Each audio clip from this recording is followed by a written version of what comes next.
What is up, everybody? This is Anthony with VR 365. What is going on?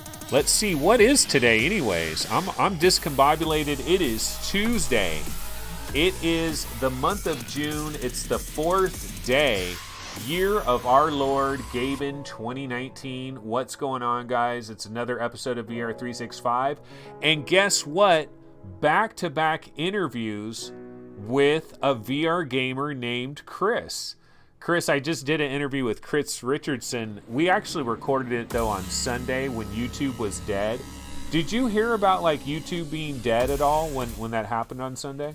I mean, yeah, I read, like, I didn't experience it, but I read, like, an article that everything was down, like, including Snapchat, like, you know, everything that runs on Google servers, so that's crazy. Yeah, well, like, Discord was down. Like, you couldn't use Discord for a long time, too. I think they were running on those servers as well. A lot of people couldn't get in their house because, you know, they've Nest lock things that connect to their phones, so that's funny. Oh, my God, that's hilarious. Yeah, that's like a Black Mirror episode or something. Yeah. But, yeah, guys, so what we're doing today is I've got Chris in the building, VirtuallyChris from VR Roundtable, joining me today. And we've been meaning to do this for the longest time because I wanted to talk to somebody that was as in love with the Oculus Quest as I am, because like I was really in love with the Oculus Quest that first week. I still love it a lot, and I still, like, when I think of playing VR, it's almost like my first go-to. Like, I want to play Quest for some reason. I'm just still in the honeymoon phase. What about you, Chris? I know you really like it, but are you still in that honeymoon phase? Do you think about the Quest? Do you go into the Quest when you want to play VR? Yeah, like, I have Rift S too. The only time I've touched Rift S is like when we have to play a game for the podcast and it's not on the Quest. So that's like primarily been what I've been doing with that, but yeah, usually I'll just be using the Quest in the living room, which is nice because I can have my girlfriend there. I can be in the living room hanging out, and since I'm working on a VR game, we turned our upstairs into like a development studio. So there's like no room, but that also means all the furniture's upstairs. So basically, the living room is just a couch and a TV in one corner, and there's no dining room table. So that's just a big play space for Quest. So it's been fun. Sweet, yeah. Dude, the Quest is a dream. I know there's going to be a day, though, where I'm going to be like, okay, back to the real gaming, back. And I have played some PC VR games. Like I did do, I played Free Diver. Let's see, did I do anything else besides Free Diver? Is that the only time I turn my PC on? Man. Yeah, but think about when like Stormland comes out, like I'm gonna instantly, put Quest aside when like a game like that comes out and probably not touch it until Stormland's complete. So I think once those bigger games come out, then we'll switch back a little bit. Yeah, it's kind of like a game by game basis, really. Like the Quest, I'm gonna keep playing that just because it's exciting, because it's this new thing, it's this new era. But when a really big, really good game comes out, you're going to go ahead and switch to the big game that's out. Yeah. Well, why don't we cover a few minor little news stories that are going on around the VR gaming world today. And let me see here. I'm going to just take a look real quick. So, one of the stories I've been seeing is Road to VR has a story about Samsung reportedly is planning on releasing multiple AR and VR products in the coming months. And let's see. As reported by Variety, Fowler remarked the company has plans to release multiple AR and VR products over the coming months. This is Farshid Fala, Samsung's Director of Developer Relations for XR and Gaming. He took the stage, I believe this was last Thursday, where he mentioned this maybe. Or at the Augmented World Expo. He talked about this. But basically, we've known for a long time that of the various companies that could get into this race and be a major competitor, Samsung is one of the most obvious ones there is. Because when you think about it, like Gear VR, the whole Samsung Gear VR thing, which of course was a major partnership with Oculus, but that was the first widely available consumer VR that even came around, right? I mean, they started this thing. Yeah, definitely. And I have the Odyssey Plus, and it's so good in every way except, I mean, one, the comfort's crap, but I mean, you'd think if Samsung can just throw some money at this, they could fix the comfort and they could, fix the stupid Windows Mixed Reality tracking. If they got rid of that and had 4 cameras, like that'd be serious competition to the Rift S, I think, like immediately. Why do you think they even? Let me check. Yeah, it looks good. Okay, yeah. It's So working, I anybody guess. in chat, let me know if we have a problem with the stream. I'm just getting some weird messages. It's like saying disconnected, reconnected, blah, blah, blah. Okay, so hopefully it's working now. But anyway, what were we just talking about there? Oh, Yeah, Samsung. yeah, Samsung. Like, I don't know why they would partner with Microsoft. Like, it's super weird because you'd think that it can't be impossible to do inside out tracking. Like there's a bunch of slam stuff on the internet of just how to figure out where objects are in the world, and I feel like you just throw 10 people on that, and in a month or two they can get something. I mean, I know Insight's probably more complicated than that, but they could do it just as much as anybody else could, and probably do it to Oculus level. And then, same with the crappy Windows Mixed Reality controllers. Like, you'd think Samsung could maybe make something a little bit better than that, and instantly, like, that's better than a Vive at least, and probably Rift S, because they could do IPD adjustment with OLEDs. Yeah, and you know what? It was a while back that, was it like a year or so ago or 2 years ago, when we saw that like super high resolution screen that Samsung had that was supposed to be for some future product, and then we never heard anything about that after that. Man, I should have probably looked that up before starting our show here. But I know Samsung had like this really high end panel for VR headsets, really high resolution, and they showed that off. And you'd have to imagine it's eventually going to find its way into a product, you know. Yeah. Yeah, I mean they're the screen people. They got all the screens down. Apple uses their screens. Like, I remember the best thing was the Dev Kit 2, when like there's a teardown of it and you found that it was just like a Note 4 screen ripped out of the phone basically and put into the Dev Kit 2. That's like all it was. It had the Samsung branding and everything. So yeah, I mean they basically own the entire OLED market. So they could like produce things at a good cost too. Like the Odyssey Plus is like still on sale for $299 here and there. That's a crazy deal. Like if we had a actually competent tracking solution at that price, then I don't know why you'd get a Rift S at all. Yeah, so Samsung, I have this story here. I'm just gonna try to grab the quick little demo video, because there is. I think I already have this demo video. I just don't know where the hell it is. So I'm gonna go ahead and grab it again. But basically, it's showing like this downtown city, and like super high resolution. I mean, you've probably seen this before. But it says, let me see. I'm going to go back to the Road to VR article on it. So it says that Samsung showed off their 2.43 inch 3840 by 2160 resolution 120 hertz panel through the lenses of a VR headset, although it appears from Upload VR's video that only static imagery was shown at SID Display Week attendees.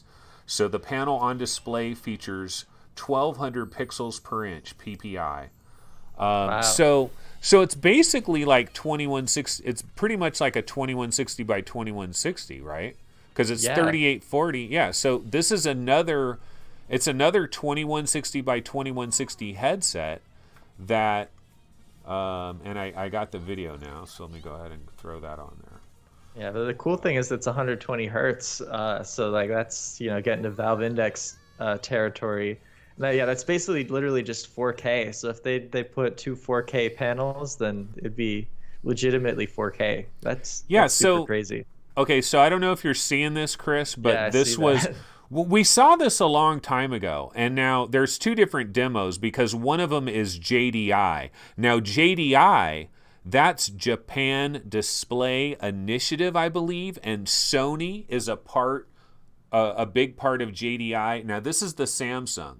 The first one, the city one, this is JDI. So basically it's a really fast clip that shows a sample of two really high resolution screens. But the Samsung 120 hertz 2160 by 2160, and then this is like a JDI one, this other demo. But you got to imagine that. I mean, let's see. This was back in May 25th of 2018. It was during SID Display Week, back on well over a year ago. Yeah. And eventually these things are going to find their ways into products. So when you're looking at Samsung and you're thinking about the landscape, Gear VR, Gear VR's days kind of numbered, right? So they kind of have to do something. I mean, they have some of the most popular phones out there, right? And they sell a shit ton of phones, and they can leverage that, and some people will experience some VR that way. Have they ever updated though the Samsung Gear VR, like their whole concept? Like, do they have a new version of it? Like, are their newest phones doing anything special?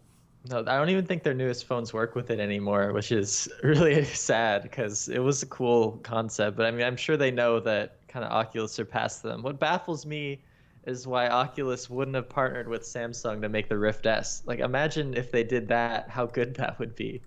Because Samsung, they've been partnered with Samsung this whole time. Well, I think yeah, but you know what? I think early on, I think it was a partnership for convenience for Samsung. And now these guys are kind of like competitors, really. I mean, they're going to be. I mean, they want the same thing, right? I mean, there's going to be a lot of companies that are going to want to try to dominate VR, and be the provider of VR equipment and control that space. And Samsung, as somebody that sells screens, like they're the number one provider of screens in the world, basically. For a lot of different kinds of screens, and they're going to want to protect the throne as far as that goes. So for moving to a VR world, they're going to want to be part of it. How crazy would it be, Chris, that we're just about to get this totally next-gen Valve Index headset, and what if that thing comes out, and then all of a sudden, bam, Samsung drops this incredible bomb? But are they gonna figure out inside out tracking, and do they know anything about controllers? That's the problem for Samsung.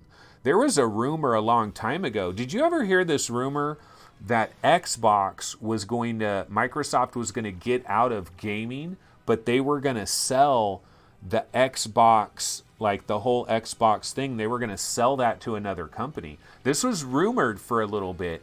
And Samsung was rumored to be the number one possible acquirer of the Xbox. Wow, I didn't hear that. That's ridiculous.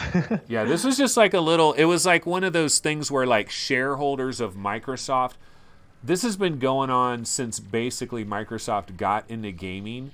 A lot of shareholders in Microsoft wish they would just leave gaming alone. They think it's just a waste of time, that Microsoft has never really made money off gaming. It's mostly been a money pit for the most part. I mean, they've made some money, but overall, I think it's probably been a net negative if you're a shareholder of Microsoft.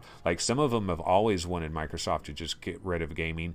And then when PlayStation 4 was the dominator, and Xbox was way behind, some people are like, well, damn, you lost, so now just give it up, just move on. Yeah. But how is Samsung going to make great inside-out tracking and controllers? Do you think they'll figure that out? They have no gaming experience, though.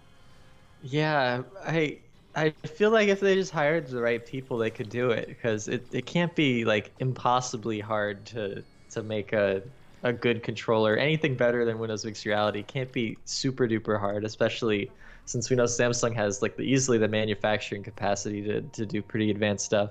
And their phones used to be, pretty crappy. I had one of their old phones, and it was, all plastic and stuff, but then Samsung stepped up one year and they're like, okay, we're gonna make our phones metal and glass like everyone else, and then they had good build quality. So now they're seen as high end. They didn't used to be seen as high end. So maybe they can do the same with VR. We can only hope that they can do it justice. But you're right that history shows Samsung isn't the best at understanding all these little things and comfort and things like that. They're really not.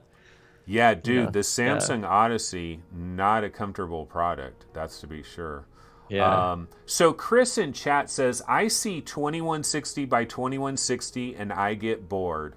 Resolution is nothing without the rest of the things that you need, basically, is what he's saying here. This, of course, though, this is different than like Reverb and Vive Cosmos and Acer Oho Concept D, because those are 2160 by 2160 90 hertz. This is 2160 by 2160 120 hertz if they were to actually use this screen. Samsung is got some advanced shit behind the scenes, so we never know. And then also AR. I mean, we're not saying anything about AR. The whole AR battlefield, like AR seems to be like 4 to 5 years behind VR, but a company like Samsung, do they worry about HoloLens 2 and Magic Leap and Apple with the things that Apple's doing? Do they worry at all about that, where they want to try to jump out in front? Could they possibly, I mean, could you even conceive of Samsung bringing out like an actual headset that's AR related this year? Or do you think it would just be like they might introduce something and talk about something to maybe launch next year? Maybe they'll talk about it because the other problem with Samsung is that they're really not good at software either. So, like their phones run Android and they've wanted to not probably use Android for a long time, but their own OS is pretty crappy, and like I think it runs on their watches and things like that. But I think that's the problem, is anytime they've had AR, VR, it's been some other company doing the software entirely for them. Or, in the PC side, it was Microsoft giving them the software and the drivers. And then mobile, it was Oculus. So they need to make their own team here. I think they have proved that there's a market for this stuff. So they should go out and do that. Okay, well, let's go ahead. Yeah, I mean, I'm interested in Samsung. I really am. And it's beautiful that we've got so many horses that are going to be in this race. Eventually, Google is definitely going to get in this race in a much bigger way at some point in time. And Apple, I think Apple begrudgingly, I think Apple honestly does not want to get involved in VR. I think they just want to stay away from VR. I think they probably feel like VR is more trouble than it's worth from their image and everything. But I think it's going to be uncomfortable for them to stay away from VR, because I think VR's popularity is going to rise enough where Apple's going to be like, okay, I guess people really do want this VR thing, so fine, we're going to go ahead and do it. What do you think about Apple, real quick, before we get into our next news topic?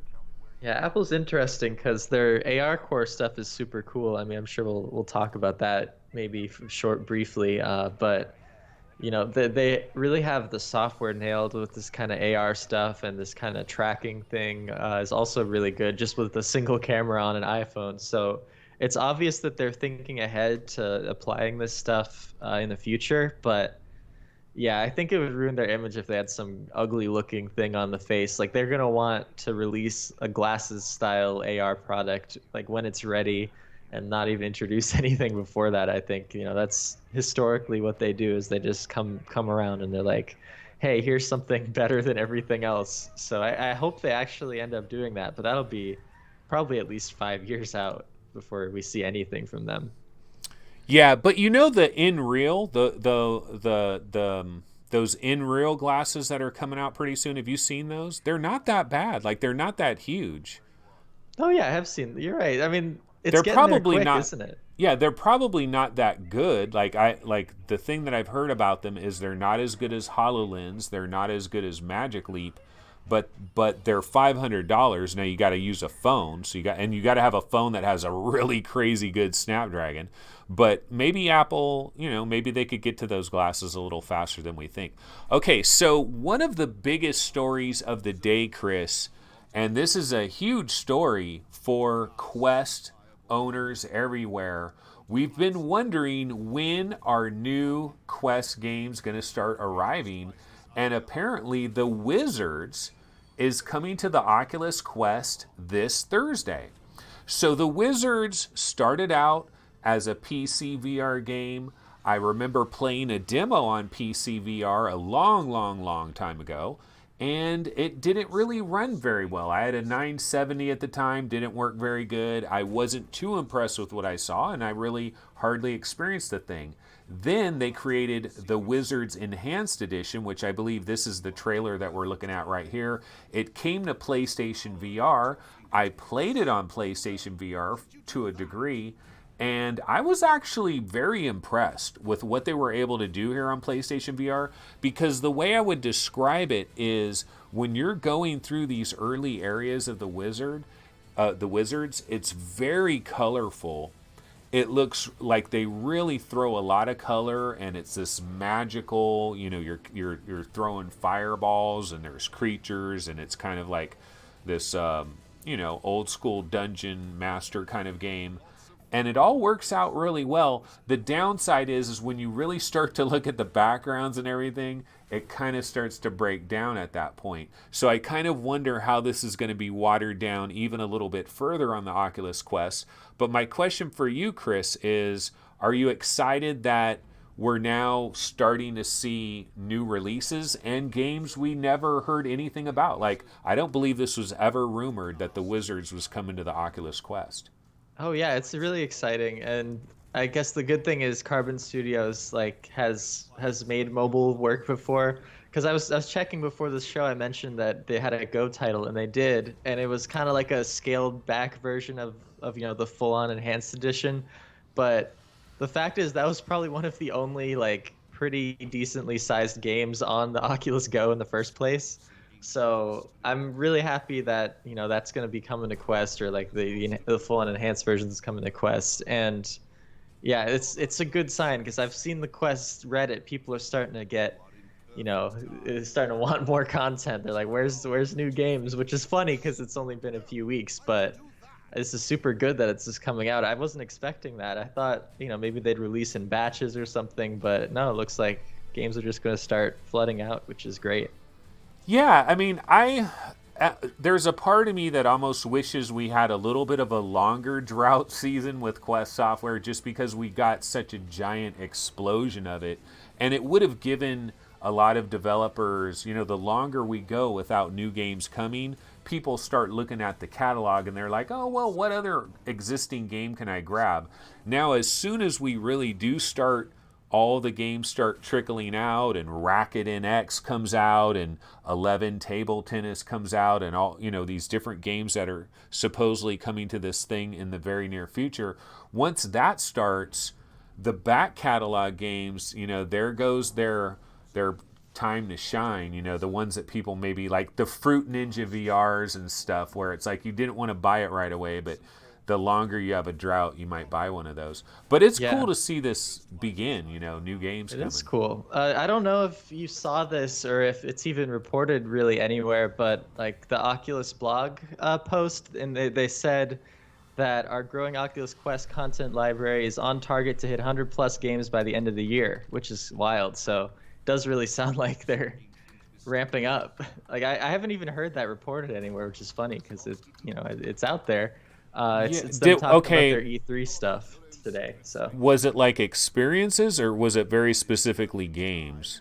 Yeah, it says 100 plus games by the end of the year, and we're excited to share more of what's in store. So it sounds like, at E3 we might even hear some game announcements for Quest. Yeah, why don't we talk about E3 for a quick second here? Like, I got to admit, recently I had like zero enthusiasm for E3. Like, I wasn't even thinking like, oh, this is going to be a big deal. Like, this is something to be excited about. Like, I wasn't thinking anything like that.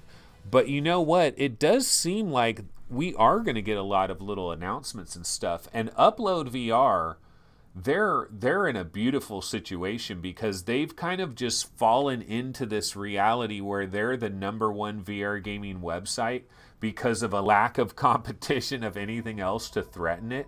Apologies for a phone ringing over there, guys. I don't have my doors closed because it is like 97 degrees right now in Sacramento, California. I got my air conditioner on pump status, and I had to leave my doors open. Otherwise, I'd have to use this fan, and it would be really loud.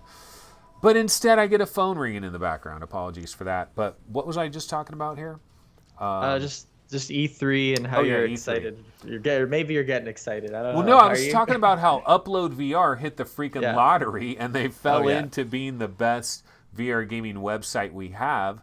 And they've rallied around and created this like E3 VR thing. And other companies are like, okay, well, you're going to do this. Okay, we'll glom onto you.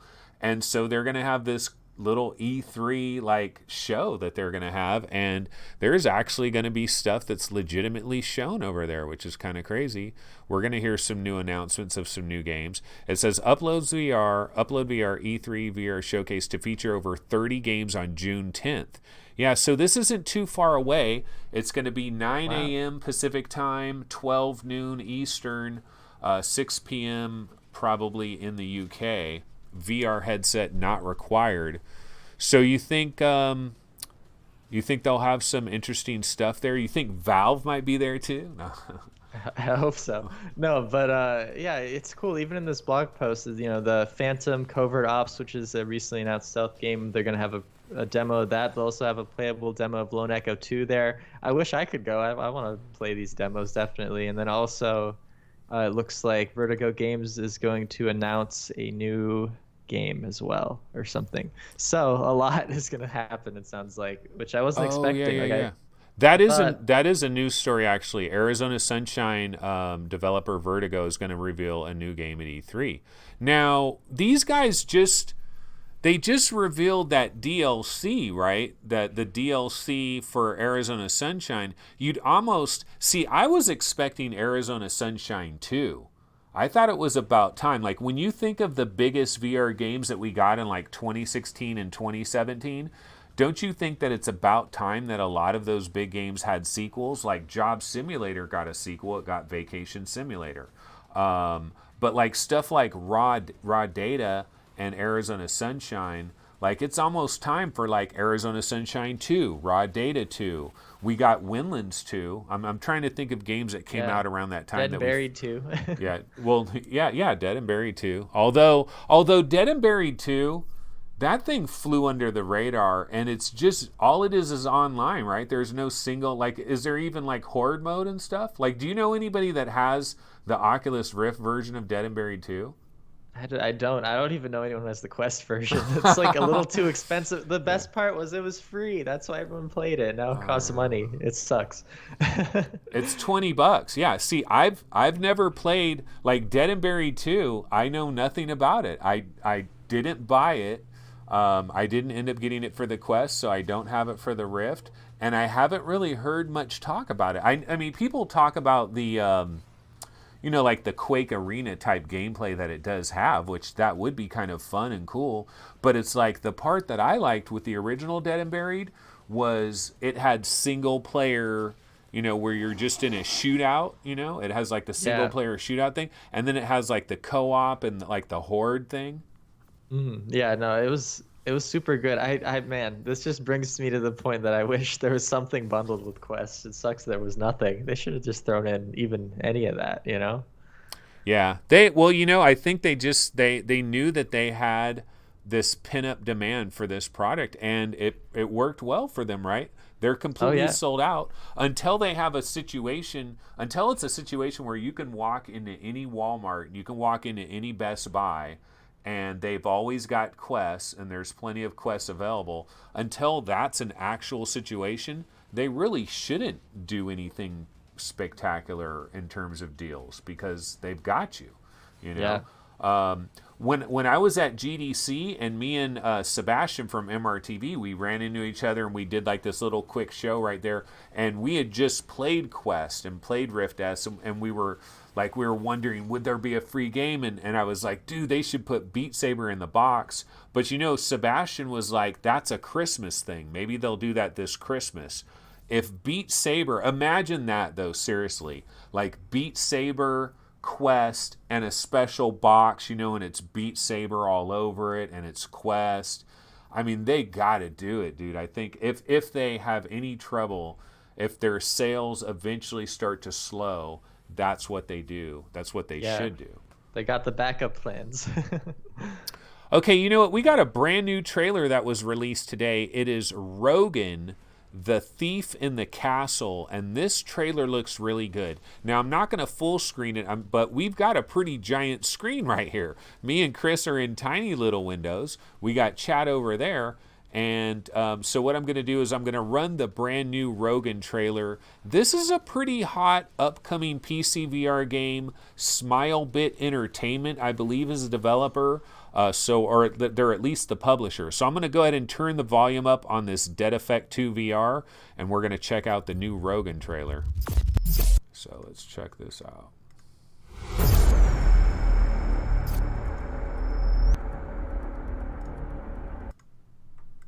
Emergency! We have an emergency! Victoria attacked Lord Conrad and fled. She's armed and dangerous. Arm yourself, soldiers. I repeat, Victoria is the culprit. Why don't you just execute her? She's dangerous. I pledge my honor. Victoria will never be freed. Rogan, who do you work for? I don't work for anyone. Thieves only work for money.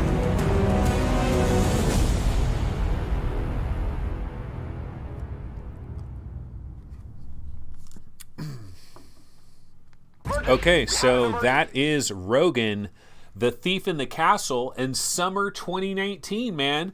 The game deluge just gets, I hope by summer, I hope they mean early September or like August or something. You know what I mean? Because we've got a lot of great games that are coming all the freaking time. Now. We had a drought for a while there, but like, dude, Trover is available today for PC VR. That game Zed is available today. Although, I've heard, time out, folks, time out. You might not want to buy Zed right away. I've heard there's maybe a problem there, so hold the F up on Zed. Wait till somebody you know has played it that you trust. Because I've heard some interesting things about that. But looking at this trailer, I don't know if you've seen any of the older trailers for this game. This is one of these games that it's been out there. People have known about this game. There's been a few pretty impressive trailers for it, but it's not like an Oculus exclusive or something where it's been announced on every website and everybody knows it by name. But now we get a brand new trailer for it. We find out that it's coming this summer. Looks pretty good graphically. Yeah, the people in it actually look super duper good. I'm excited to play this. I had no idea this even existed. Now, James Davis 911 in chat says knights with walkie-talkies. Yeah, so that's the one really weird thing about this game. And if you watch their older trailer, I'll see if I can find the older trailer for it, because all the trailers have looked gorgeous. Like this trailer, these graphics look incredible. Like it makes me wonder, is it going to be a shit show even on my 1080 Ti? Because the graphics look absolutely incredible. And previous trailers, the graphics have looked incredible as well. But you know what's funny? Previous trailers. Okay, I'm gonna go ahead and run the previous trailer for this, and I'm actually gonna play it loud for a second because the dialogue is just as cheesy. It's very cheesy. Let's check this out.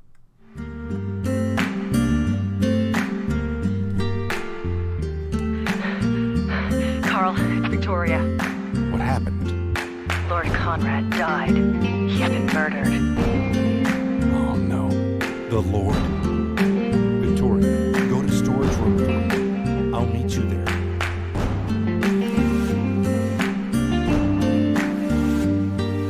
It's me, Carl. Found out where the murderer is? Emergency! We have an emergency!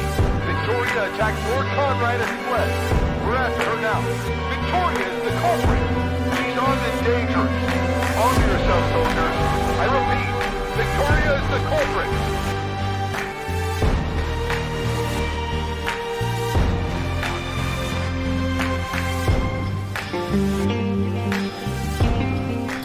So yeah, this was the previous trailer, and it's kind of letting you know it's a stealth game. You're going to be sneaking around. It is called Rogan.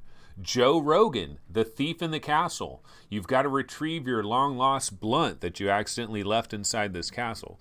No, but graphically, oh, Chris, I think Chris's feed died. Hold on a sec. because it looks like he fell asleep here. Let's see.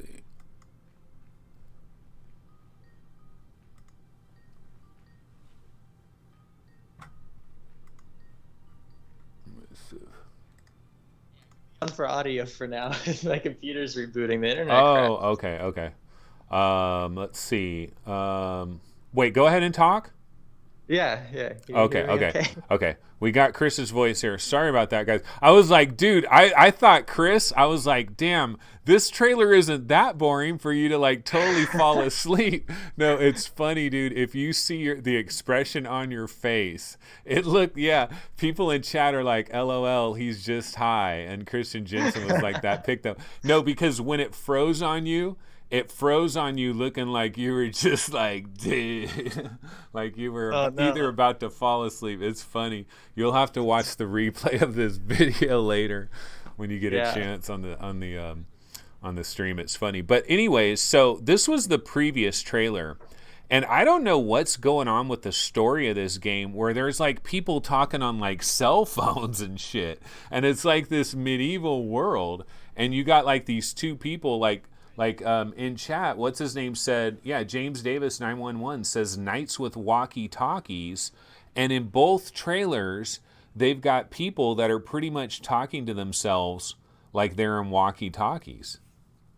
Yeah, that's bizarre. Like, what a weird game premise. I mean, I guess, weird games sell, but it just seems weird. Like, we don't really have a good medieval game yet, like a story-based medieval game, so you'd think they'd just capitalize on that first, maybe. You know what it might be, though, is like, think of Assassin's Creed, right? So maybe they're in some type of like simulator or maybe it's like this game is in the modern day, but they had to like travel back in time or something. Like maybe there's some reason that they have like communication devices in medieval times. Yeah, that'd be cool. I'd play that. I mean, you got to figure they got some kind of excuse for it, or it's like some other alternate reality where like they have some high-end tech, but they don't have high-end tech. But graphically, all the trailers look fabulous. So this looks like to be one of the games to keep our eyes on. The cheesy dialogue, I don't know so much about that. Yeah, let me call you on Skype so you see me again. Okay, I'm going to go ahead and hang up. All right, so we are waiting for Chris to join us back. Yeah, I was wondering, dude. I was like, damn, did Chris fall asleep? Is he about to fall asleep? Okay, here he is. Hold on. Okay. Hello. Hi. Okay, there we go. Cool, we got you back. Okay, so let me... business. Yeah, dude, you got to see that video. I mean, you got to see the... Well, it was just the expression that it left you with. It was unfortunate. That's great. But I was like, damn, Chris. I was like, did Chris maybe take some medication or something? Is he on some painkillers? Because maybe he twisted his ankle or something. Something was going on there. Okay, so anyway, was there any other major news stories that you think we should have touched at all? Or we could just get into like your experience with the Oculus Quest. I mean, you seem to be loving it quite a bit. We could just go right into that. Okay, so speaking of the Oculus Quest, what are you doing as far as your game playing? Are you just kind of like dabbling, bouncing around? Is there a game that you are consistently going into? Or what have been some of your highlights? So there's kind of two modes. I'm either in like the standing active mode where, I mean, let's be honest, Beat Saber a lot of the time, and it's really easy to demo that. Like I showed my dad that when I went to Maine, we were in the middle of the woods, basically in the middle of nowhere in this little cottage, which is super cool because there's no way I'd bring my computer to that or anything. Lately I've been playing Robo Recall just because I thought I should get back into it. I only tried it for a few minutes initially, and I was like, but actually it's pretty good. And then I'm also, the other mode is when I'm playing Moss, which I never played Moss before this, so this was a good first time to do that for me because I can just kind of sit on the living room couch and zone out and play that game. So those are the two modes I've been in, like the super active or the Sports Scramble is great too. I love that thing. I love Sports Scramble. Just pop in there, play a quick tennis match or something. Yeah. Sports Scramble is actually really good. Did you play the bowling part of it? The bowling part of it's my favorite, I think. Yeah, bowling's super good. I don't really like the baseball as much, but yeah, the bowling is super fun. Like I actually just right before the show, I played tennis outside with like a maximum play space just to try it. That was super fun. I heard somebody was saying you can do 25 feet by 25 feet. Well, no, wait. No, it was you. We were on VR Roundtable, or maybe it was before the show started, or it was actually during the VR Roundtable show that you said you saw like a video of somebody scrambling back and forth playing it. Yeah, And because, when I put it into the harder mode, it did open it up a little bit more, but I don't know, maybe I need to make the play space even bigger so like it automatically adjusts or something. Or how big were you able to get it? yeah, it was massive. I was kind of running across almost the whole size of a court. So Oh shit. it seems to be really, yeah, like they're really conservative on the Guardian because, I can barely move when I sit up in my living room, which I think is a huge space, but it's just because, you have to be able to swing all the way out, like from the edge of the little box. So that little box that you see when you're standing there, like that will get really big if you get a Max Guardian. So that's super cool that they do that automatically. Wow. So you didn't even have to turn on developer mode and turn your Guardian off. You were No, I left able to it. scramble around. You know what? You know what I'm going to do? That's a great idea. I'm going to take my Quest to a real tennis court. I'm going to try it on a real tennis court. I'm going to try playing Sports Scramble on a real tennis court. It could Oh, also, man. it'd look good for the video as well. I'll try to record it and shit. Oh, you know what I need though? I need the freaking mod mic. I need Yeah, to that'd be order so that mod fun. mic. Yeah.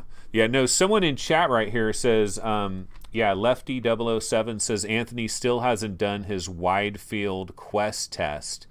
And I want to do that. I seriously I have a plan, like I have it in my mind how I'm going to do this. Basically, I'm going to force my two kids to come with me to the park. I've got two teenagers, and one of them's going to be my personal cameraman, and the other one's going to run around with a laptop because I'm going to have my mod mic connected to the laptop. So that's going to be my audio. And then I'm going to try to record the game to the Quest. Have you tried recording any gameplay and like for posting a gameplay video? Have you tried that yet? I haven't, but I heard like the audio doesn't come synced, does it? Yeah, and the audio sometimes is really like garbled, and like one time I did it and the audio, I recorded it, but the audio was unusable. I just had to throw away the audio. That's weird. Yeah, like what I've been doing for casting is I was using the method that Cass and Cherry talked about, where it's like you go into your computer and ABD into the device so you can always see it. Because that's the only way I could get Beat Saber casted, since there's apparently like some legal reasons why they couldn't do it out of the box. So that's what I've been doing, and I could maybe record footage that way. So it's like. Oh, I guess really? the best- So you've already sideloaded some stuff. Just that. That's all I've done that's is the so only I one. could see that. But I do need to sideload Beat Saber custom songs because it's super easy now. Like I have some friends who did it. It's basically just like you just plug it in, press a few buttons on your computer, and you get custom songs, which is great. Yeah, you know what? I haven't sideloaded anything yet, but you know what I heard is that Quake is coming. Like the old school Quake. Like Yeah, they're like a that's gonna be special, great. and I'm like, dude, I gotta sideload that shit, because I do want to see that, like with 6DoF and everything. Oh yeah, So yeah, that would be cool. that's awesome. But yeah, so what about? Have you tried like Rec Room or any of the free things like VR Chat or any of that stuff? So I tried a little bit of Rec Room, but I was pretty disappointed with that one just because the performance is terrible. I don't know if you've tried Rec Room at all, but like I was getting, constantly whatever the reprojection frame rate is on Quest like the whole time, and I don't understand how that's like allowed because that's usually, a no-go. It probably gets better in games, but I was just in a lobby and I was like, man, I don't want to play this for a long time until they optimize it some more. So that was my feeling on that, but it's nice that it's free, and it's nice that I hear quests are coming out soon as well. So that's going to be huge when, Rec Room quests are out on Quest, because that'll be super fun. I'll actually play that with a lot of people. I tried to get Rec Room up and running on my Quest, and I was trying to go through the process of setting up a new account because I made like an email and a password somewhere. I can't find it anywhere. I don't know where the hell I put it.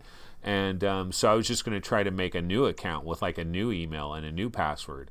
And and I was going through that process, and it just like kept crashing. Like it never got past that, and I just finally gave up on it. So I've never even tried Rec Room on the Quest. You know what I have tried though? Dance Central, baby. I actually did a freaking video for this too. It's really goofy, but I can't even say that much about this game because basically what I did is I was like, I just want to make a Dance Central goofy video, and I did that. And I wasn't even thinking about like, is the game good or not?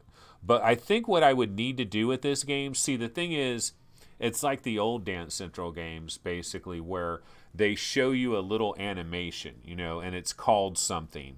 And so you see the little animation.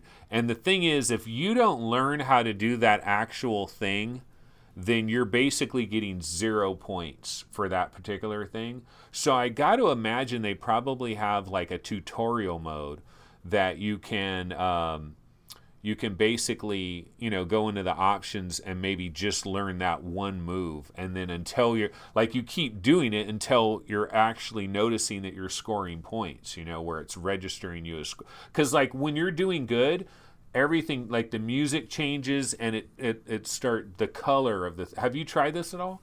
Yeah, I played Dance Central quite a bit. I also played it at PAX, and I had more fun when it was like that little enclosed canned experience that I could do, but I feel like it doesn't have as much depth as I wanted it to have. You know, it's just like, I mean, I guess it is what it is. You're dancing to different songs. There weren't too many songs that I really liked, but I could see how this is fun in a party, maybe, as long as you can cast it. I haven't seen if you can cast it, but you know, I could see it for that. I think it's too expensive for what it is, though. Like, I can't see myself playing this for a long amount of time ever. Maybe I'm just not the right person to play it.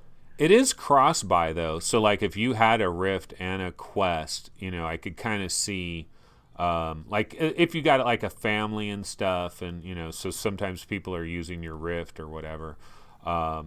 Yeah, it's pretty expensive, and I was looking at the songs, and I was like, I don't know what to pick. Like none of these songs. Of course, these types of games, like, my wife might like something like this. Like, I need to try to get her into the Quest and try something out. You know, just these are the kind of things, though, that can appeal to people that just, they're not even gamers in general, but like this, especially, you got to get one of those. I got to get one of those new Chromecasts. So like if I go to someone's house, I can put it on their TV, connect it to their Wi-Fi, and like cross my fingers and hope that it's like halfway decent. Have you tried any of the casting at all? Yeah, it's, you know, it's a sad day because I have the 2nd gen Chromecast that doesn't seem to work at all. Like, it doesn't even show up on the Oculus app for me. So I need either a 3rd gen or the $70 Ultra. Yeah. But you know what? The 3rd gen would just be fine, right? The Ultra wouldn't do anything from a Quest standpoint. Yeah. I mean, yeah, you're right. What I've been doing is, until I did this like wireless ABD streaming thing, which actually works like surprisingly well. It just has a lot of latency.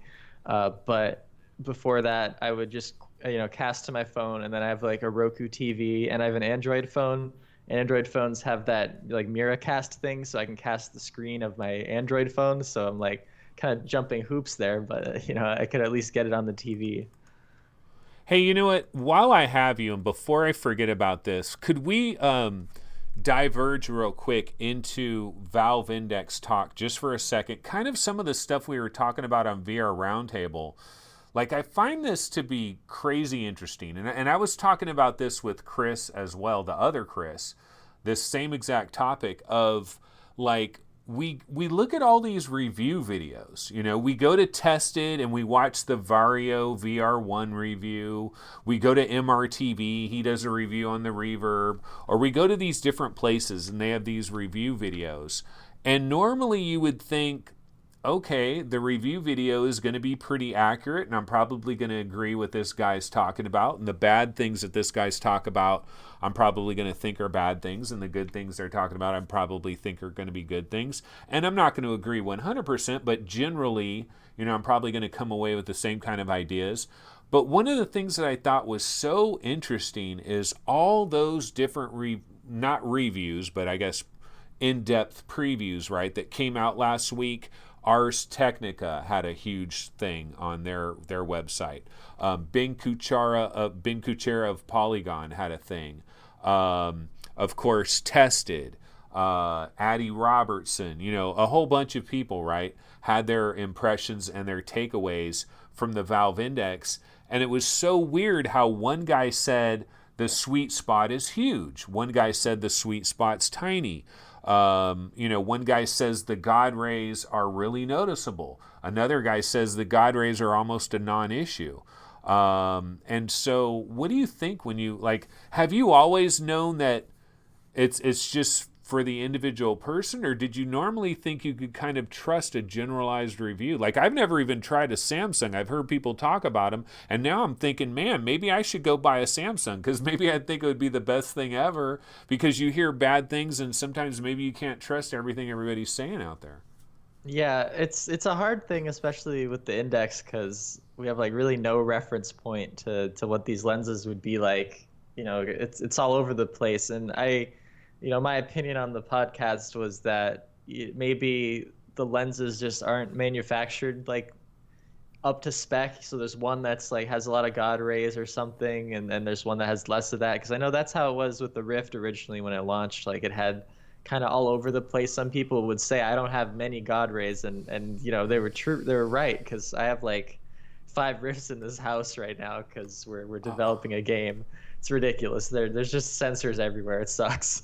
I wish they were. Okay, Rift so S, the cool thing though is, you've actually seen all these different Rifts, and so you've seen that there are some differences. See, whenever I saw people saying that stuff, I thought, oh, you're just in your own little, in your world, yeah, it is like that. But I kind of thought I didn't think there would be variances among these VR headsets. One Go would be different. That's the thing, is there shouldn't be, but something about lenses just seem super duper particular. So that's probably why. That's probably could be half of it, but also just people have different definitions of God rays, yada yada. But yeah, I've had personal experience with lenses being slightly different, and there being a lot of God rays in one and not as much in another. So it definitely happens. I'm just hoping it's not that the lenses have a good or bad, because I wouldn't want to get a bad unit if I was getting a Valve Index. I'm really jealous now, because originally I didn't get one because I was like, man, Rift S is probably going to be fine, and there were good impressions on it, but I can't really justify spending that much money. But then everyone's saying how just, at least everyone agrees that it's way more immersive to have this high frame rate. It just makes me a little jealous. But yeah, well, I'm in the second wave, so I'm jealous of that. Yeah. But it's expensive, man, though. It is an expensive proposition. See, Chris Richardson, he's not getting one of these because you can't, your average Joe Schmo can't just buy every one of these things. And then also, if you buy this, what you're going to be itching to do next is a new video card. And did you ever upgrade your video card off of that 980? Nope. So you're still on that 980. Are you waiting for maybe an entirely new generation? Because it seems like the 2070s, 2080s, they're not that much better, Yeah, it's ridiculous, because basically the 1080 Ti is, I think it's the same as a 2070, so you don't really get that much more performance out of that. You're totally good with your 1080 Ti for probably a while. But yeah, if I get a graphics card, I want to get something much better, hopefully. Hopefully the prices won't be too expensive, though. I don't know, graphics cards are really getting up there nowadays. Do you think AMD could ever have a graphics card that would actually, like, do you think they could ever come back in the mix? Because it's been a long time. If we're really being honest, now AMD red teamers will say, oh yeah, we were in the mix not too long ago. No, they haven't been in the mix in a long time. But there was a day when NVIDIA and AMD, it was like the AMD would be cheaper. It wouldn't be as good, but it would be quite a bit cheaper. And sometimes on a value proposition, you'd honestly consider the AMD card. I got to be honest and say I don't even consider the AMD cards. But maybe, like, is that a reputation they need to change? Do they need to fix that? Yeah, they need to either get really good pricing, because that was what they were known for. I just pulled up some Oculus stats. So 92.3% of people have NVIDIA cards who have Oculus Rift or Rift S, which is ridiculous. Only 7.7% AMD. I hope they step up their game, because it looks like they're finally stepping up their game against Intel at the recent Computex or whatever that conference was. It seems like they might actually have a chance at beating Intel in performance for like the first time in forever, which is good, but they haven't come close to NVIDIA for a while. So we need competition on that front, I think. That's the biggest monopoly. What about Intel is supposedly going to get involved in discrete graphics cards? Yeah. And the reason I think the reason they kind of want to do that is they saw what happened with AMD, like when all the AI, all the deep learning processing, they're using those kind of cards and stuff. So I think Intel's like, man, we need to do that, and then we could also have like better graphics cards. I mean, I don't know if Intel is really seriously going to try to go to head with NVIDIA, or they're just going to try to be this other option. They've always done those integrated graphics, that come with the motherboard chipset. And now they're 2 times as fast as the previous one, which was also roughly 2 times as fast. So they're actually pretty okay now. Like, they can run Fortnite now, or like CSGO if you get a brand new one. So definitely better than they were before. I could barely run anything on my laptop. Have you tried Apex Construct? I'm running that trailer on Quest at all. Have you tried that one? Not yet. I really want to get into that one though, because I watched the big old arena scale like trailer they had for that, and that game looks pretty good as well. Graphically, it looks very similar. I'm excited for that. Have you ever played it? No, never played it. Dude, you should try it, because you know what? It's the one thing that it does have is it's got a great voiceover from one of the main characters, that his name's Father. I won't say anything else, but I think you'll actually kind of like the story. And it's good bow action. It kind of goes into this category of like these puzzle games. There's freaking key cards and there's codes to enter in, and it kind of goes into that like kind of dumb puzzle thing a little bit. But the story, especially the voiceover of like one of the main guys, I think it's enough to pull you through most of this game. And on the Quest, I think the port came out really nicely. And you need to have a few of these games where, you play Beat Saber for half an hour, that's great. You play Space Pirate Trainer for 20 minutes, that's great. You play Super Hot for 20 minutes, that's great. You Dance Central or whatever. But you also need to have a game that you kind of like cozy up with, and you're going to play it for a solid hour. Like Journey of the Gods. Have you gotten into that one? Or what is there any game like that where you've been spending time, like a longer Quest game, or you just continue to dabble? So far, it's just been Moss, because I've been like tired from playing Beat Saber and things like that. But yeah, that's the thing, is I'm looking forward to Journey of the Gods, which I've played the demo a bunch of times and like a little bit of the beginning of it, but I want to really dedicate a lot of time to that one, and same with Apex Construct. So there's actually a lot of good long games out on this thing. The demo of Journey of the Gods, that's a good demo, huh? That they take you through, and like the whole, like if you've completed that demo, I could see a lot of people being like, yeah, I'll probably buy this. Oh yeah. I mean, I had a friend who's a Zelda fan, and he's like, man, this feels just like I'm in Zelda. I love it. So it's true that it's basically Zelda in VR in some ways. Yeah, in chat, Lefty007 is saying, so, is Chris an aspiring game dev? And yes, he is. Tell us a little bit about, like, so you're very young, right? But you're going all in, and that's got to be awesome that, like, your parents, like, did you ever get any argument with your parents from a standpoint of, like, what are you doing trying to be a game developer?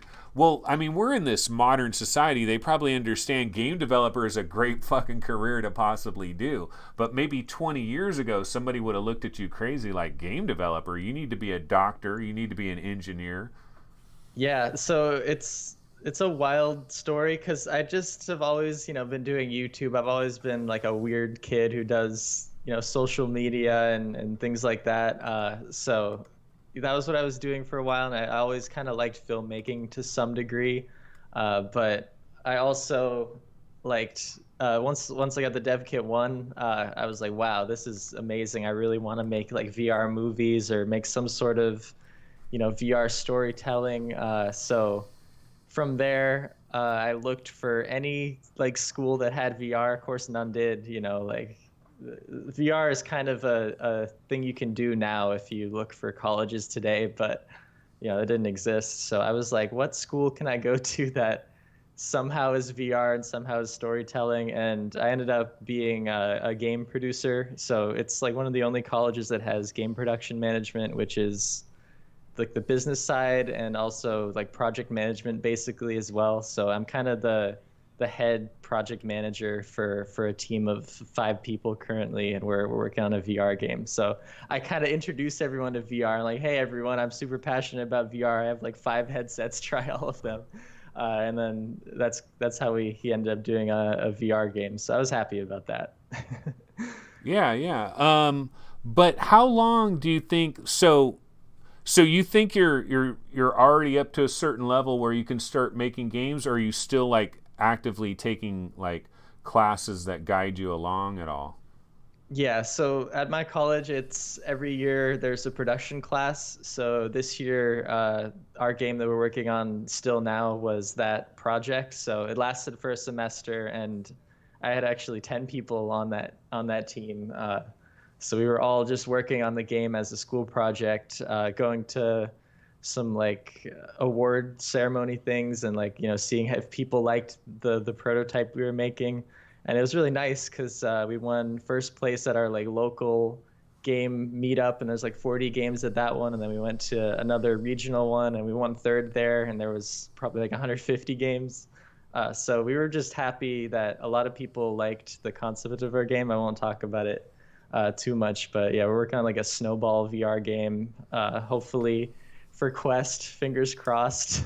Oculus, they're not gonna accept anything unless it's super polished, so we're kind of trying to go all out. But yeah, we're just a bunch of college students who, honestly, we've probably had enough teaching, like we all know what we're doing by this point. Senior year is just make a game the entire year, so we're kind of ready, you know what I mean? Like we know everything that we need to do, and everyone will Google it otherwise. So would there be any way to like convert your game to a lower Snapdragon and get it on like Go or Samsung Gear VR or something? Because I mean, I don't know how long oh dude, this is a major news story. It was in chat at the very beginning. I should probably find a trailer for this. One of my favorite VR games of all time is To the Top. It's a great platforming game. You're like flying through the game. It's almost like a first-person Sonic the Hedgehog in a certain way. Let me see if I can find a trailer for it. Yeah, I got a trailer for To the Top.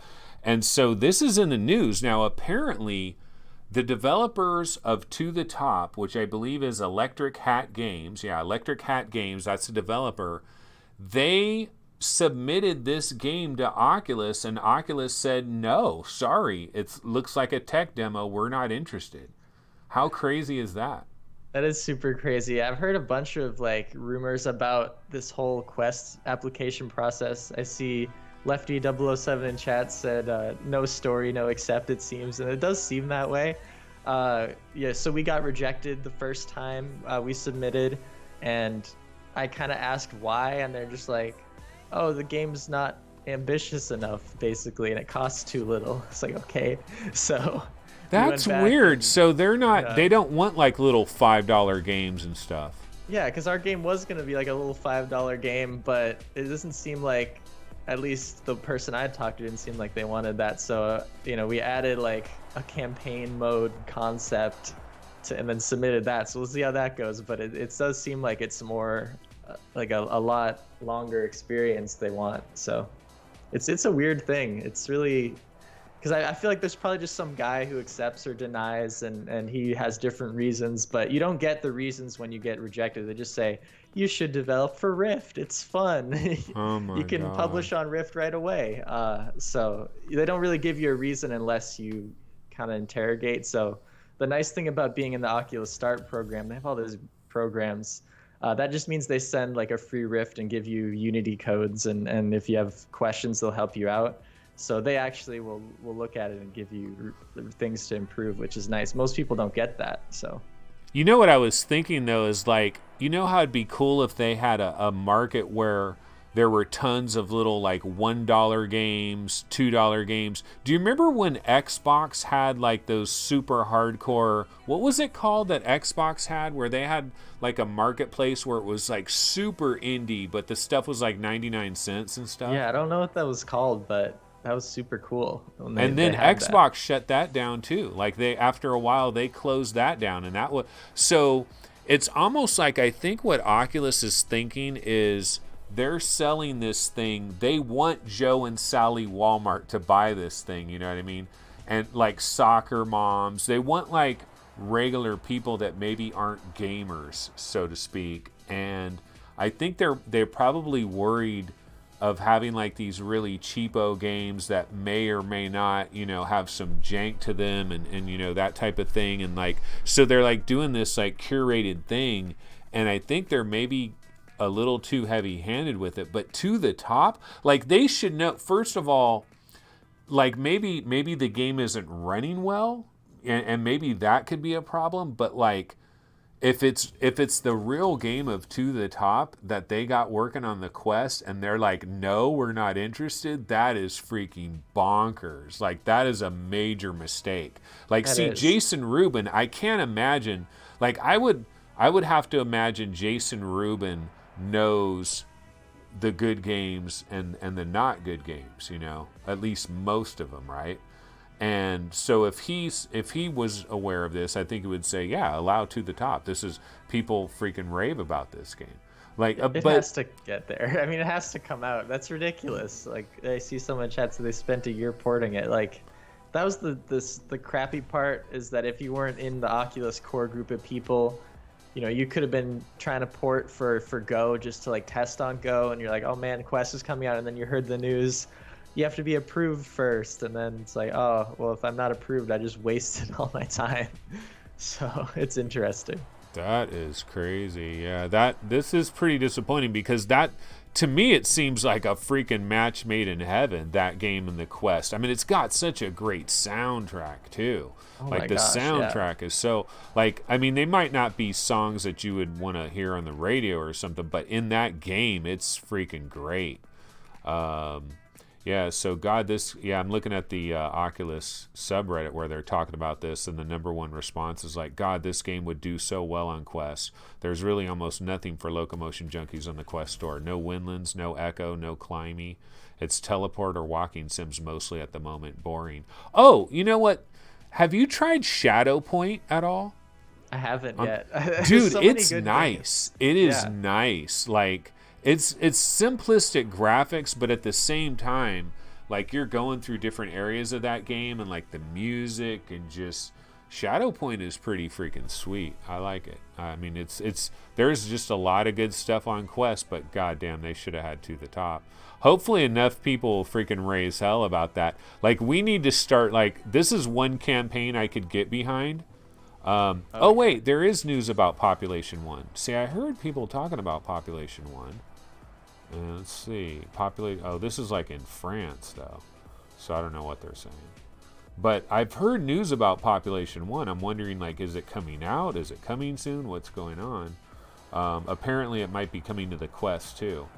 Yeah. But to clarify chat real quick, the SDK anyone can develop for Quest, like right out of the box, really easy. The thing is, it's just really hard to get things running. Like I said on the podcast, I had like a sphere and like it had too many polygons, so I was getting lag already. So that's what I meant when you had to like kind of reverse engineer what is lagging, because like Quest is actually really limited. I'm so impressed by all the developers who've made stuff for Quest, because it's actually super hard. Yeah, and especially to get, because most of the games I've played have been very impressive on Quest. Like they've ran well. Occasionally you will get this like weird little flash. Like do you ever, like even in like the home screen and stuff, like you'll get like a weird little anomaly every once in a while. Like just there's some general weirdness every now and then, but like I'm pretty forgiving of it. Like unless it was all the time, like we're still early days. Like they're going to have new firmware for it. yeah, no, definitely. And you know, tracking's been flawless. Like the only thing that sucks for me has been Beat Saber. It usually gets down to 45, and it didn't do that at PAX East. I guarantee it didn't. And I think I just might have a bad Quest in terms of the processor or something, because it shouldn't lag. I didn't lag when I tried it earlier. You know, it's a weird thing. That's the only thing I can think of that's been lagging for me. Okay, so Oculus, man, I wonder if I should try to go down to LA and get into this place. Now, I didn't try to sign up for E3 at all or any of that stuff, but it says that they're gonna have like Asgard's Wrath is gonna be there, you know, playable version of Asgard's Wrath, Stormland. So I guess none of these games are coming out anytime soon because they're still having it there. Vertigo Games is gonna have their new game there. Phantom Covert Ops. There's going to be a playable demo of that. I don't know if it'll just be the Quest demo. Vader Immortal. Oh, Vader Immortal for Rift, maybe. The first demo for Vader Immortal on Rift. Because, I'm looking at this announcement where they're talking about, like, a lot of the Oculus games have been revealed for what do you call it? For E3 that they're going to be showing there. Because Oculus actually is going to E3. Also, Swords of Gargantua, there's a release date for that, June 7th. So just a couple of days for that one.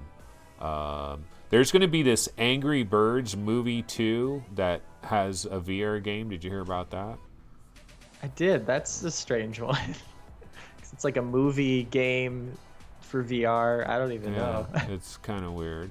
Yeah. And then Quake VR is coming to Quest and Go on SideQuest within days. And I am hyped for that. Absolutely yes. I am looking forward to this because I would love to check that out. So I will definitely be trying some side loading when that happens. It's really easy. Like SideQuest made it super easy, which is good because it used to be all this command line stuff. Like almost none of that anymore. Cool. Yeah, it's nice. Alrighty. Well, is there anything else you wanted to talk about real quick before we bounce out of here? I don't want to keep you too long. Yeah, we could. I mean, we could talk about maybe just overall comfort because that hasn't been too good for me. And then I got a VR cover sent to me for the podcast, so we could mention that. Absolutely. So what I did is I actually am using the Vive cushioning because, like, you know, the thin padding that. I don't know if you had a VR cover, but there's like this really thin padding for Vive. And the one that they had for the Quest is actually like pretty thick, and I wanted to get really into the lenses, so I had really high field of view, so I just ripped the one off the Vive I still have. So that ended up working out well. But yeah, I mean, it made it more comfortable. For me, I can't get this thing to fit right. I don't know if yours fits right, but like it always droops too low, so I'm not in the sweet spot, so I have to keep pushing it up. Like I might have to mod the Quest a little bit because I feel bad because it fits a lot of people well, I know, and it's actually not. Who does it fit well? I want to meet that person. I haven't met a single person that is like the Quest fits me perfectly. I have no comfort. I have not. Like, is there one YouTuber that has said that? Like every YouTuber I know has said it's not it's not the most comfortable headset in the world. Yeah, so the nice thing with the VR cover is it's basically kind of a rubberized texture, so I can clamp it down more. and it doesn't slide down. The problem is it just slides down, and I don't know what to do about that. Like, I saw someone did a mod that's pretty crazy where they modded the Vive Deluxe audio strap, and I almost want to do it because I have one laying around, and I think that would be super cool if you could get that to work well. But yeah, I didn't realize just how uncomfortable the Quest was until I tried like a regular old Rift, and I was like, wow, this thing actually, feels good for me. You know what? That is a very good point, because I went into my regular Rift very recently. It might have been yesterday or something, and I was going to play something, and I was like, this is way more comfortable than the Quest. And I'm not a fan of the original Rift. I'm not a fan of the original Rift is not very comfortable for me. It would pinch the sides of my head a little bit, but it seems way more comfortable than the Quest to me.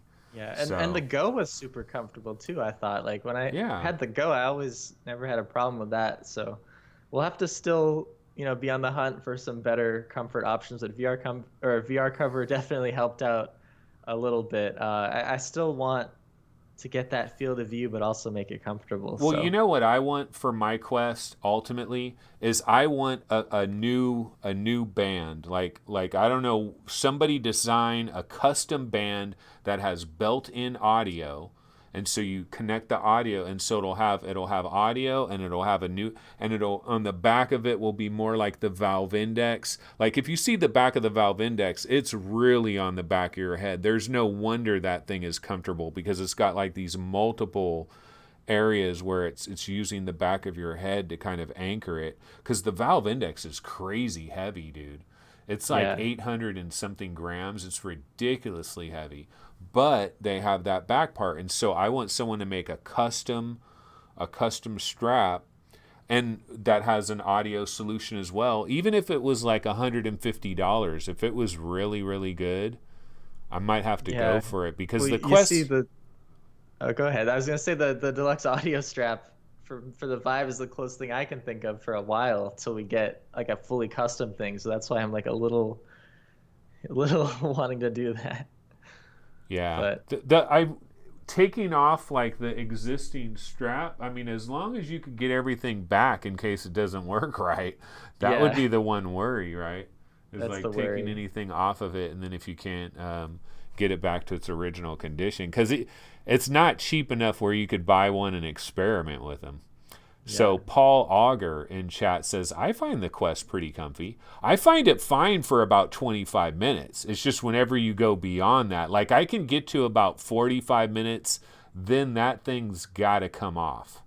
I'm the same way. Like with Moss, I'm lucky because my headphones like sandwich in the sides, so it doesn't slip down. The problem for me is mostly that it just slips down, and the sweet spot is actually like kind of small for me. It's definitely smaller than the Rift S, which was disappointing.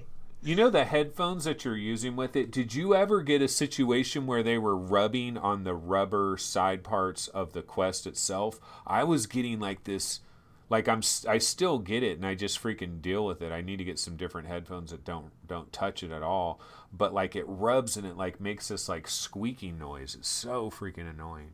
I haven't used the headphones other than sitting down, so they definitely are over the rubber part, but I don't hear that. So you've been using the piped-in audio a lot? Yeah, it's pretty good. It's good except for like Beat Saber or like Vader Immortal. I wanted to be super immersed for that, so I put on headphones, but infinitely better than the Rift S audio. Like seriously, it's ridiculous. Yeah. No, I've used like the piped-in audio. The nice thing about it is we are in summer. I mean, we're starting to hit into summer right now, right? It's going to get a lot hotter. And so you use the piped-in audio with nothing on your ears. It's a lot cooler. That's nice. And then if you play something like Sports Scramble, you're pretty much fine in a game like that with the built-in audio. But like you said, if you're doing something like Vader Immortal and you want like to fully be immersed and have the best audio, like I will tell you this, man. If you're going to play Apex Construct, use some freaking headphones, because that game at certain points is like, boom, it has some really good bass and stuff, and the audio sounds exactly the same as so there's no, the audio sounds just as good as the PC game, which, I mean, you should expect that, but you just never know with these things. But the audio is great. Definitely. Alrighty, well, you know what? We could call that a quick little show for a Tuesday. Brought our boy Chris into the building. Been wanting to do this for a while. So thanks so much, Chris. I really appreciate you coming on for a little bit. Yeah, I'll be back sometime. Yeah. We'll definitely, you can pop in whenever. Let me go ahead and get my little outro thing on the screen here. But yeah, so I got to get back into the regular groove of doing these shows. It's been a while since I've done a regular, because there really wasn't a show yesterday. Yesterday's show was recorded on Sunday with the other Chris, and that was another interview show. So Saturday was the last time I did like a regular episode of this show. So I got to get back into the mix, cover news stories, and do all those sorts of things. But thanks so much, Chris. I absolutely appreciate it. We'll have you on again in the near future. And, of course, I'll see you probably on Sunday for VR Roundtable. We'll see. I don't know if we're having an episode this week or not, but yeah, we'll see you soon. All right, take it easy, man. See ya. Later. Okay, so that was Chris. Thanks so much for joining me, Chris. Absolutely appreciate that. And Chris, if I don't know, you're probably not hearing this right now, but go back and look at the image of you were frozen, man. It was a bad little spot to be frozen. It was not the ideal spot to be frozen whenever that happened. But anyway, guys, that's pretty much going to go ahead and do it for this episode of VR 365. I will get back into the normal mix tomorrow with a more legitimatized show. And hey, the one really good thing about today's show, what I figured out? Here, we can go to the webinar real quick. Let's go to the webinar. See, I didn't go to the webinar all show long because I didn't have it set up right. And so I didn't want to do this because I thought it's going to be all screwed up and I'm not going to have it right. But what I want to check real quick is I want to check weather, Sacramento. Yeah, weather in Sacramento. Let's take a look at this. So you can see, guys, 97 degrees. 97 degrees right now. It is hot in the city in Sacramento, California. But the good news is I found out if I bang this air conditioner at a high enough level, and if I keep these doors open, yeah, I might hear a telephone ring, but I'm not even using my fan. So I'm able to do this in 97. Will I be able to do it at 110 degrees? Maybe not. Maybe that will be a problem. And Sacramento will hit 110. You watch it. It'll happen. That's unfortunately a terrible thing about Sacramento, California. But anyway, guys, I got to bounce the hell out of here. I will see you guys next time on VR 365 on tomorrow's episode, probably around 2:30, 3 p.m., somewhere right around there, Pacific time. See you guys then. Have a good one. Take it easy. Later.